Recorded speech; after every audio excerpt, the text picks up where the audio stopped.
সুপ্রিয় দর্শক, খেতে পাতে পডকাস্টে আপনাদের সাদর আমন্ত্রণ জানাচ্ছি। আমরা আজকে যে বিষয়টি নিয়ে কথা বলবো সেটা হচ্ছে পিটাকের সভা।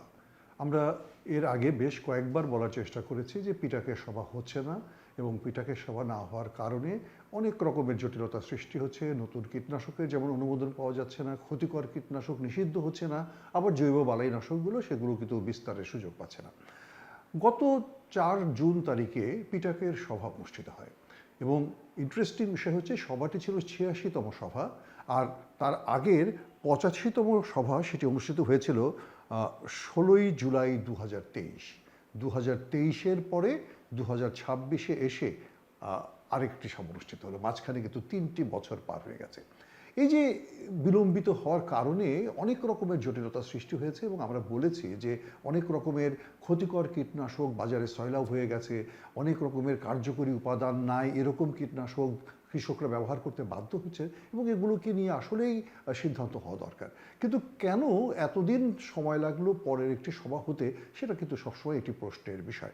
তবে আমি অন্ততপক্ষে একটা তথ্য বলতে পারি যে আজকে এই 3 বছর পরে এসে যখন একটি সভা হলো, সে সভাটি অন্ততপক্ষে প্রশংসার দাবি রাখে যে অ্যাটলিস্ট সভাটি হলো।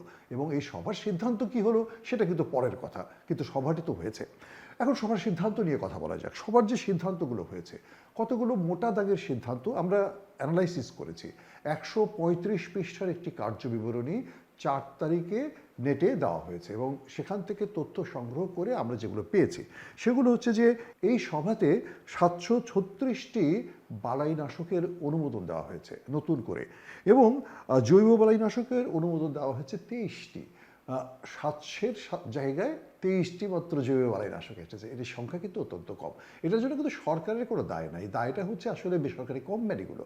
কারণ যারা জৈব বালাইনাশক বা বালাইনাশক নিয়ে ব্যবসা করেন তারা 700টির বেশি বালাইনাশকের জন্য অনুমোদন চেয়েছেন আর মাত্র 23টি বা 27টি তারা জৈব বালাইনাশকের জন্য অনুমোদন চেয়েছেন। এটা তো হতে পারে না, কারণ জৈব বালাইনাশক ছাড়া তো আমি বাংলাদেশের কৃষিকে নিরাপদ করতে পারবো না। কারণ এই সভাতে মাননীয় কৃষিমন্ত্রী মহোদয় নিজেই বলেছেন যে জৈব চাষাবাদ যদি সম্প্রসারণ করা না যায় তাহলে আমরা নিরাপদ খাদ্য উৎপাদন করতে পারবো না এবং বিদেশে আমরা খাদ্য রপ্তানি করতে পারবো না। সেক্ষেত্রে জৈব বালাইনাশকের সংখ্যা যদি এত কম থাকে তাহলে আমরা তো বলতেই পারি যে আসলে এই জায়গাটি সরকারের যে চিন্তা এবং ব্যবসায়ীদের চিন্তা একসাথে কাজ করছে না, এবং সিদ্ধান্তের মধ্য দিয়ে অন্তত এটি প্রতিফলিত হয় না যে জৈব বালাইনাশককে সম্প্রসারণের চেষ্টা করছে সরকার।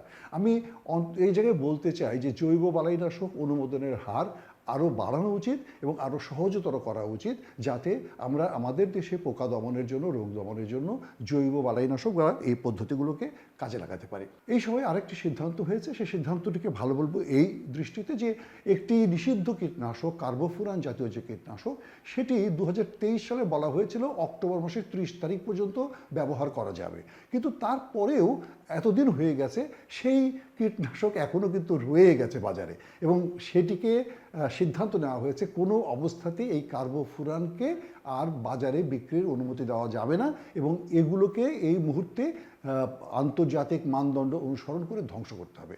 অন্ততপক্ষে এই জায়গায় একটি কঠিন সিদ্ধান্ত সরকার নিয়েছে। বাজারে বা উৎপাদনকারীদের বা সরবরাহকারীদের হাতে কীটনাশক থাকার পরেও সেটিকে কিন্তু আর ব্যবহারের অনুমতি দেওয়া হয়নি, সেটাকে ধ্বংস করা হয়েছে। এবং এর আগে ডিডিটি যেটা, সেটাকেও কিন্তু ধ্বংস করার জন্য সেই নির্দেশনা দেওয়া হয়েছে এবং সেটাও কিন্তু ধ্বংস হয়েছে। অর্থাৎ এটি কিন্তু একটি ভালো সিদ্ধান্ত আমি বলবো। তবে আরেকটি সিদ্ধান্ত হয়নি, এটি আমাদেরকে উদ্বিগ্ন করে। আমরা জানি যে ঘাস মারা বিষ, যেটি আমরা বলেছি এর আগে যে এরকম অনেকগুলো কীটনাশক আছে যে কীটনাশকগুলো নিষিদ্ধ করা দরকার, সেই ঘাস মারা বিষের মতো কীটনাশকগুলো, সেগুলো নিয়ে কোনো আলোচনাই হয়নি। তার মানে এটা কি? তার মানে এটা নিয়ে কোনো সিদ্ধান্ত হয়েছে কি হয় নাই, সেটা নিয়ে আলোচনা হয়েছে কি হয় নাই, সেগুলোর কোনো কিছুর প্রতিফলন কিন্তু 135 পৃষ্ঠার সেই যে রেজুলেশন, সেই রেজুলেশনে পাওয়া যায় না। আমরা চাইব যে নিয়মিত বিরতিতে এই পিটাকের সভা অনুষ্ঠিত হোক এবং এই পিটাকের সভার মধ্য দিয়ে অন্ততপক্ষে ক্ষতিকর কীটনাশক, ক্ষতিকর বিষাক্ত উপাদানগুলো সেটি আমাদের কৃষির থেকে বিতাড়িত হোক এবং ভালো ভালো যে সমস্ত পদ্ধতিগুলো আছে সেগুলো সম্প্রসারিত হোক। তাহলেই আমরা বলবো পিটাকের একটা সভা হলো এবং সেখান থেকে জাতি নতুন কিছু পেল, যে নতুনের উপর ভর করে আমাদের কৃষি এগিয়ে যেতে পারে।